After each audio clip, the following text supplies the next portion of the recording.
Beragam varian virus corona kini ditemukan di Indonesia. Lantas bagaimana kita perlu untuk memahami dan mengantisipasi penularan varian baru yang bisa beredar di Indonesia. Selengkapnya kita bergabung bersama dengan ahli virologi Universitas Udayana Bali, Profesor I Gusti Ngurah Kade Mahardika. Selamat siang, Prof.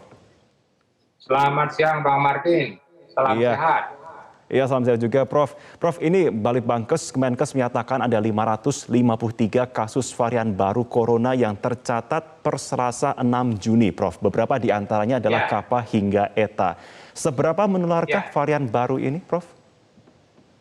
ya. Varian of concern sekali sekarang ini adalah varian Delta ya. Jadi data kemarin gitu, dari semua virus COVID-19 yang diidentifikasi akhir Juni dan awal Juli itu 75% adalah virus Delta. Jadi virus ini sudah sangat menyebar di seluruh dunia dan mempunyai kecepatan yang penyebaran yang sangat tinggi, sehingga seolah-olah dia menutupi varian-varian yang lain. Varian beta sekarang itu hanya sekitar 15-20%, alpha, sorry.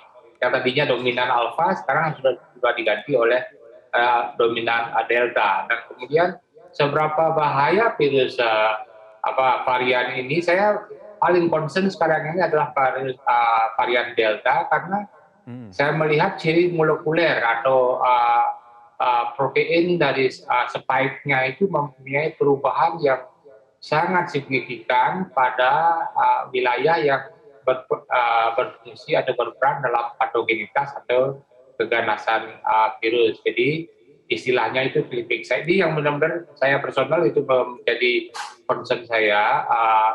Jadi memang virus, sedangkan virus Kappa itu turunan dari virus Delta, jadi sama-sama muncul pertama di India.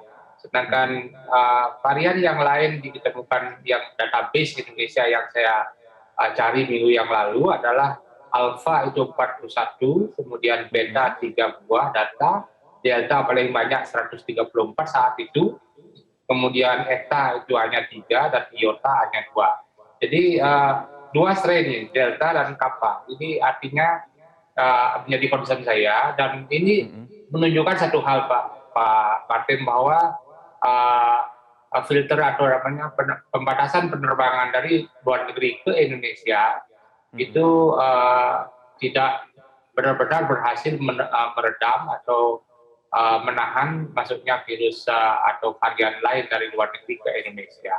Itu satu poin, tetapi ini tidak perlu harus membuat kita kecewa, karena seluruh dunia mengalami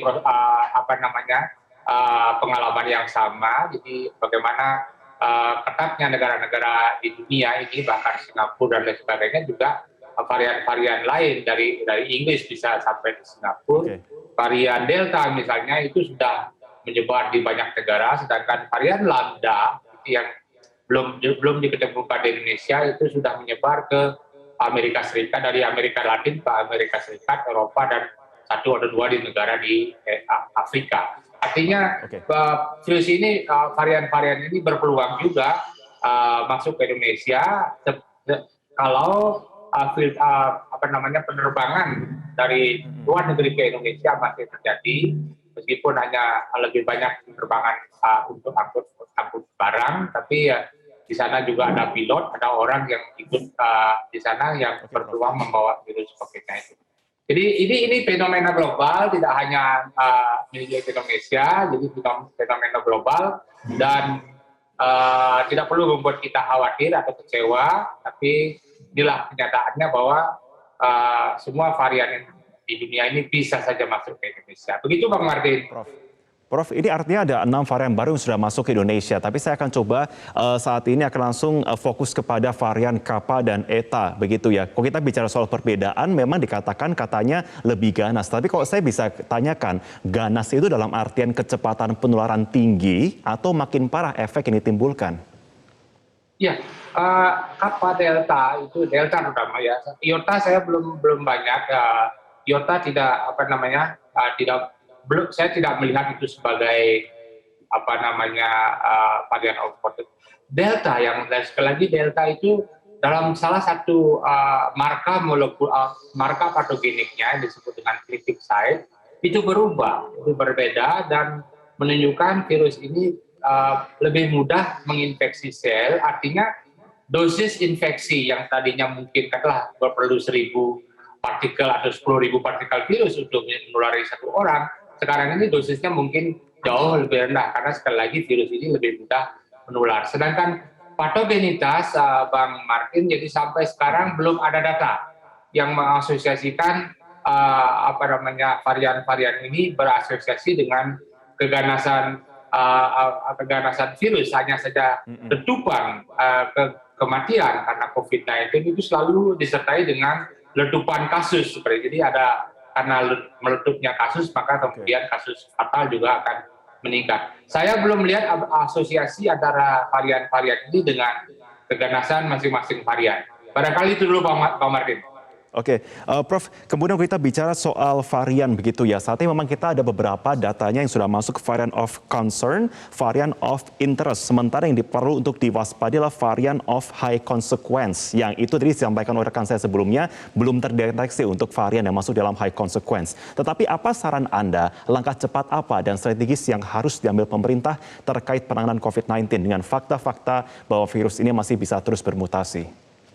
Ya, saya justru tadi menyebut, jadi meskipun VOC itu Delta masih disebut dengan varian of concern, tapi kalau saya sudah bisa menggolongkan Delta sebagai VOHC, jadi varian of high consequence. Jadi ini perlu dipantau. Nah, apa yang perlu dikerjakan? Sekali lagi, data yang sampai saat ini, data yang tersedia menunjukkan bahwa varian-varian ini mengalami sedikit perubahan, tetapi masih bisa efektif dengan vaksinasi, sehingga yang perlu segera digenjot segera itu adalah capaian vaksinasi kita agar segera mencapai paling tidak 50% atau kalau bisa sampai 70%.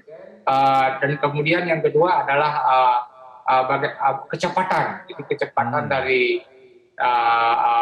analisa virus. Jadi tidak perlu whole genome sequencing, cukup partial sequencing saja. Jadi sequencing pendek hanya mencari apakah ini varian Delta atau varian Iota atau apa yang lain. Jadi ini perlu cepat dan ini mesti untuk di semua daerah. Dari sepanjang yang saya tahu misalnya dari Bali, kita bisa memerlukan waktu 1-2 bulan dari sejak orang itu sakit kemudian virusnya diambil sampai kita tahu bahwa itu varian A, B, C. Ini tentu terlalu lama, Bang Martin, sehingga ibaratnya dokter datang, pasien sudah meninggal dunia. Artinya waktu yang diperlukan untuk mengetahui adanya varian-varian ini masih terlalu lama untuk beberapa daerah. Barangkali untuk Surabaya, untuk